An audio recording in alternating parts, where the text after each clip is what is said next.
There is a kind of place that keeps reappearing across military history in almost every century, on almost every continent. Not a fortress, not a wall, a narrow point where only one or two people can reach the front at a time. And every so often, standing at that exact point, is someone who refuses to move. This is what happens when an army runs into a single person who won't step aside. Around 508 BC, an Etruscan king pushed his forces toward Rome's Sublician Bridge, the only route across the Tiber into the city.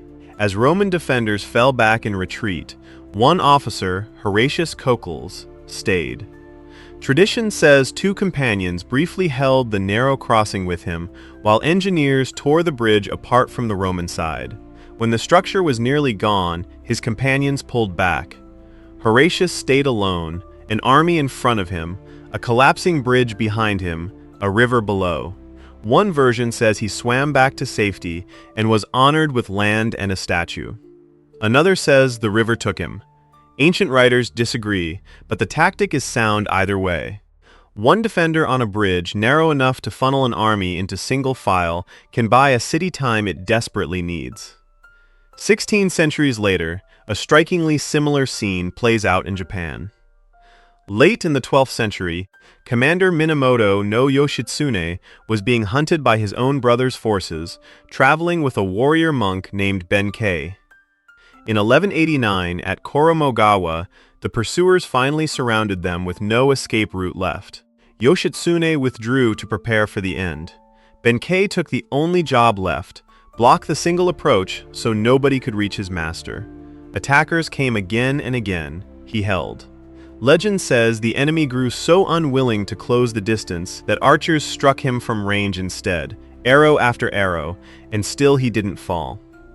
When soldiers finally crept close, they found he had already died. His stance and weapon had kept his body upright the whole time. Whichever details are legend, the image that survived became part of Japan's memory. A man who turned his own death into one final act of blocking the path.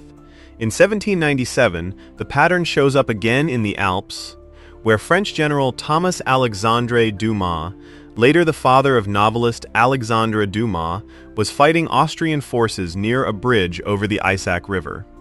His horse went down under him, his aide was badly hurt, and he found himself on foot as Austrian cavalry closed in. He used his fallen horse as cover and fought from behind it, the narrow bridge, forcing the Austrians to approach only a few at a time, holding until French reinforcements arrived. Soldiers afterward nicknamed him the Horatius Cocles of the Tyrol. His later years were harsher: a falling out with Napoleon, imprisonment in Italy, failing health, and a death in 1806 with little support for the family he left behind. His son would later turn betrayal and impossible resilience into some of the most famous adventure novels ever written. The pattern doesn't stop with swords and horses.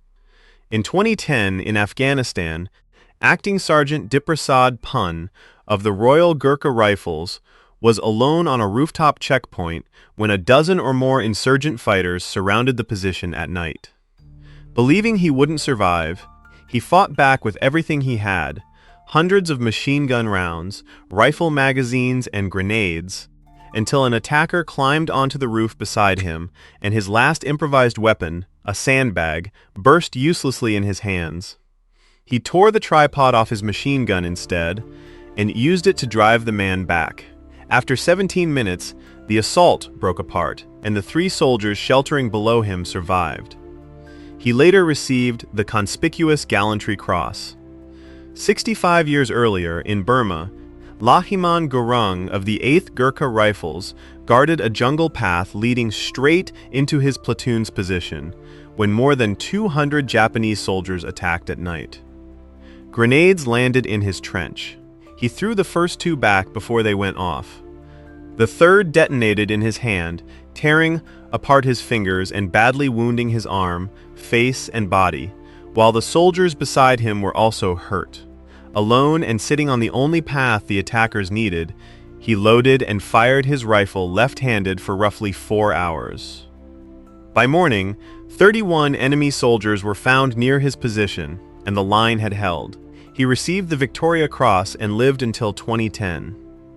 Then there's Leo Major, a French-Canadian soldier who lost use of one eye to a phosphorus grenade on D-Day and refused to be sent home. By April 1945, after surviving a mine explosion and taking dozens of prisoners earlier in the war, he and a fellow soldier were scouting the Dutch city of Zwolle ahead of a planned Canadian assault. His companion was struck by machine gun fire and lost his life. Major kept going alone, moving through the city all night, creating the impression that a full Canadian force had already arrived, working with local resistance fighters and setting fire to Gestapo headquarters.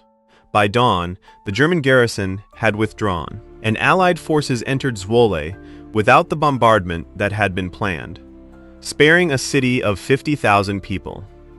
He received the Distinguished Conduct Medal, then earned it again in Korea, the only Canadian ever honored twice in 2 different wars. The last stand happened in January 1945, near Holzwihr, France, where 20-year-old Lieutenant Audie Murphy watched his company's position start to collapse under German tanks and infantry. He sent his men back into the woods and stayed alone, directing artillery by phone. When a nearby tank destroyer was hit and left burning, its ammunition and fuel still aboard, Murphy climbed onto it and took its machine gun, fully exposed and under fire from 3 directions. For nearly an hour he held the position, wounded in the leg, stopping a German squad that closed to within 10 yards. When the tanks pulled back and the gun ran dry, he climbed down off the still-burning wreck, refused treatment, and organized a counterattack. His Medal of Honor citation credits him with breaking the assault and saving his company from being surrounded. Unlike the others, this one is backed entirely by official records from that same afternoon. No legend required. 7 stories, 25 centuries apart, and the shape of the moment never really changes. An army arrives at a place only wide enough for one person, and finds someone there who has already decided they aren't leaving. If any one of them had stepped aside, the history that followed would look different. If this is the kind of story you come here for, subscribe. The next one is already waiting to be found.